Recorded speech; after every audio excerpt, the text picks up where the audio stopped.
Hi hello welcome to தமிழாஸ் channel.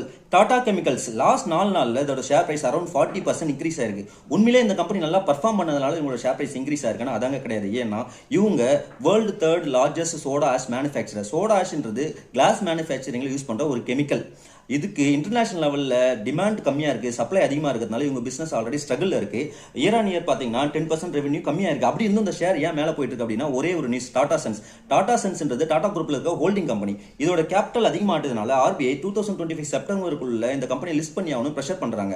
அந்த Tata சன்ஸில் Tata chemical 3% shares வச்சிருக்காங்க. சப்போஸ் அது லிஸ்ட் ஆனால் இவங்களோட வேல்யூவேஷன் இன்க்ரீஸ் ஆகும் மக்கள் நம்புறாங்க. அதனால அதிகமாக போய் இதில் இன்வெஸ்ட் பண்ணுறாங்க.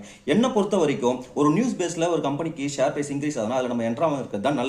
அப்போ டாடா கெமிக்கல்ஸ் நான் வாங்கக்கூடாதுன்னா கண்டிப்பாக வாங்கலாம். சோலார் மேனுஃபேக்சரிங் கிளாஸ் தயாரிக்கும் போது இவங்களுக்கு டிமாண்ட் கண்டிப்பாக அதிகமாகும். இவங்களை பிசினஸ் எக்ஸ்பென்ஷன் பண்ணுவாங்க. அந்த டைம்ல இந்த கம்பெனியோட ஷேர் பிரைஸ் வாங்குறது நல்லது. ஆனால் டாடா சன்ஸ் லிஸ்ட் பண்ணுவாங்களா பண்ண மாட்டது டாடாக்கு தான் தெரியும். அது வரைக்கும் நம்ம